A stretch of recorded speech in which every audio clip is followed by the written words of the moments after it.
I decided to kill off a few characters in the book that I'm writing. That should really spice up this autobiography. I love to turn up my favorite songs and sing along, to drown out the voices that are coming from my root cellar. All my life, my parents have told me not to open the basement door, but I got curious and disobeyed them. What is that glowing ball in the sky, and why does it hurt my eyes? People always ask how many kids come to my house for trick-or-treating, but none of them ever ask how many of them leave.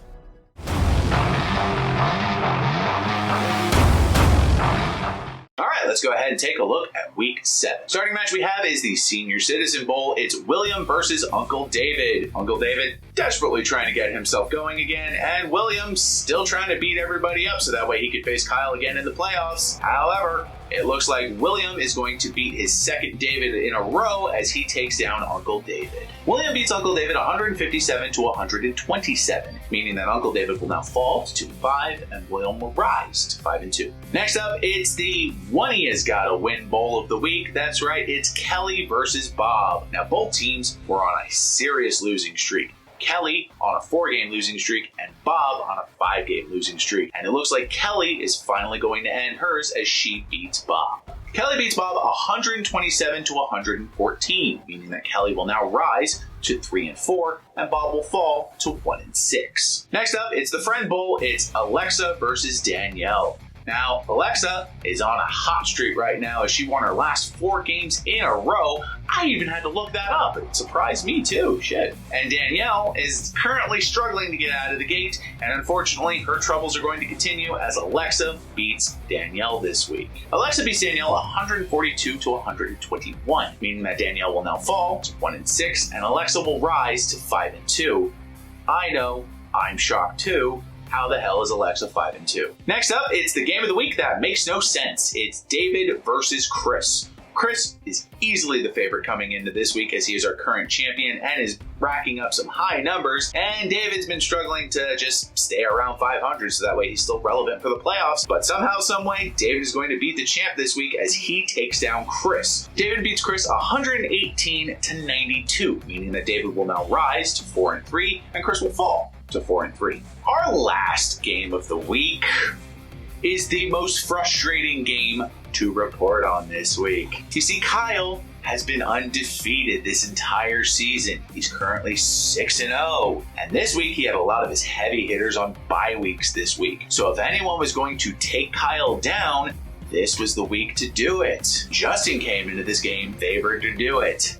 However, because he started Justin Herbert instead of Joe Burrow, Kyle is going to defeat Justin. Kyle beats Justin 145 to 130, meaning that Justin will now fall to 3-4 and Kyle will now rise to 7-0. I mean, Joe Burrow was playing Atlanta this week, Justin. Atlanta, okay? Florida State University works harder to make sure that their quarterbacks' sexual assault allegations don't get out into the public. They work harder on that than Atlanta does on stopping other teams from scoring. Now, before we go ahead and look at Week 8, let's have a word from our sponsors.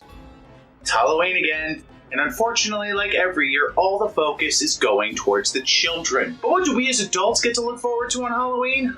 The one thing we're allowed to do, that's right, we get to party. And at my new business venture, I'm going to be able to provide you all the things you need for your Halloween party this year. I'm talking decorations, alcohol, scary disguises, booze, snacks, more booze, and sex toys for hers and his pleasure. So come on down to David's Halloween Emporium, coming to a closed T-Mobile store near you. And remember, with David's Halloween Emporium, ghosts won't be the only things going bump in the night.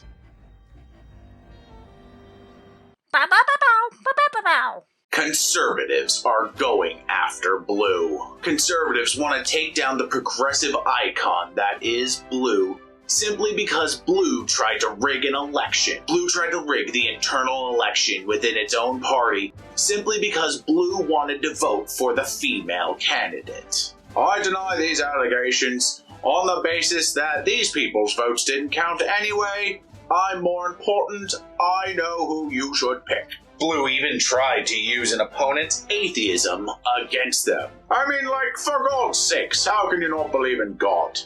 Like, God's like super chill, bruh. Don't let the conservatives take down Blue simply because Blue attempted to rig an election.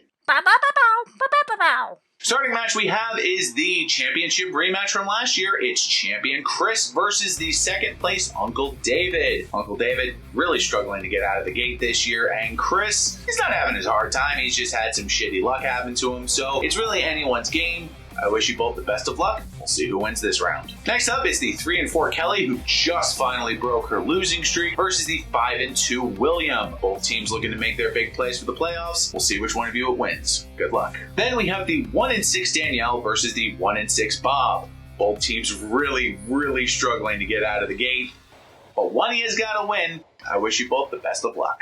Then it's our first match of 2 of Levitts versus Masons. It's the 5-2 Alexa and the man who should be 4-3 but is 3-4, Justin. Justin looking to bounce back after his loss to Kyle, and Alexa looking to keep her 5-game winning streak going. Oh, I wonder if Joe Burrow's playing Atlanta next week.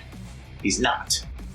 Checked. Then in the second Levitt versus Mason Bowl, we have David at 4-3 versus the 7-0 Kyle, thanks to Justin, taking each other on this week. Kyle is the favorite to win. David's gonna hate going back to 500. Alright, so as always, please again, remember to keep checking free agency for any available players that might be out there for you. Also, please check injury reports, as the New York Jets' best chance at running back just left the season with a torn ACL, although they did just sign Robinson from the Jaguars, so he may be a sleeper pickup if you're looking for a running back for your team. And in terms of bye weeks this week, we actually have a smaller selection than usual. We have the Chargers and we have the Chiefs. Both teams will be on a bye week, so if you have any players from those teams, make sure you account for missing them this week, as they will not be playing. So until next time I see you, happy Halloween, please stay safe, live long and prosper, and remember one key fact of life. If you have a quarterback that played in the Super Bowl and they're up against Atlanta, you start them, you don't leave them on the bench. See you next week.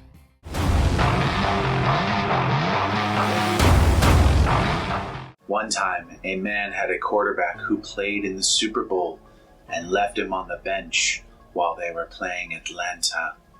They scored a scary amount of points.